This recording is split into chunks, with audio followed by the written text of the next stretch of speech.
എന്നെയും കൂടെ കൊണ്ടുപോടാ, ഇങ്ങനെയൊന്നും അല്ലടാ.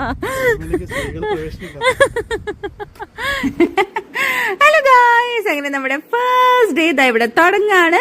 നമ്മൾ സ്റ്റേ ചെയ്തിരുന്ന ഹോട്ടലിൽ തന്നെ നല്ല അടിപൊളി ബൊഫെ ഉണ്ടായിരുന്നു. സോ അത് കഴിച്ച ശേഷം ആദ്യം പോയിട്ടുണ്ടായിരുന്നത് ടൈഗർ കിങ്ഡമിലാണ്. എന്തിനാണ്? ടൈഗറിനെ തൊടാൻ, കൂടെ നിന്ന് ഫോട്ടോ എടുക്കാൻ. സോ എക്സ്ട്രാ പേ ചെയ്ത് കുഞ്ഞു ടൈഗറിനെ കാണാൻ വേണ്ടിയിട്ട് മോന് കയറി. അവന് ഭയങ്കര ഇഷ്ടമാണ് ഇതുപോലെ ആനിമൽസിന്റെ കൂടെ ഒക്കെ ടൈം സ്പെൻഡ് ചെയ്യാനും അവരെ തൊടാനും എടുക്കാനും ഒക്കെ. പക്ഷെ എനിക്ക് ഭയങ്കര പേടിയാണ്. പക്ഷെ സംഹൗ ഞാൻ മാനേജ് ചെയ്തു. ഇത് മീഡിയം ടൈഗർ, മറ്റത് കുഞ്ഞായിരുന്നു. ആൻഡ് ഇത് മങ്കി ഷോ കാണാൻ പോയതാണ്. അതിനുശേഷം നമ്മൾ ഇതിനെ വേണ്ടിയിട്ടാണ് പോയത്.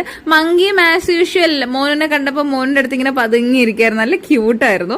അതിനുശേഷം നമ്മൾ പോയിട്ടുണ്ടായിരുന്നത് ഈ വാട്ട്ഷലാങ് എന്ന് പറഞ്ഞിട്ടുള്ള ഈ ഒരു ടെമ്പിളിലായിരുന്നു കേട്ടോ. ഇതിന്റെ ഒരു ആർക്കിടെക്ചർ കാണാൻ ഭയങ്കര ബ്യൂട്ടിഫുൾ ആയിരുന്നു. പിന്നെ ഞങ്ങൾ ഡോൾഫിൻ ഷോ കണ്ടു. മസ്റ്റ് വിസിറ്റ് ആണ്, അടിപൊളിയായിരുന്നു.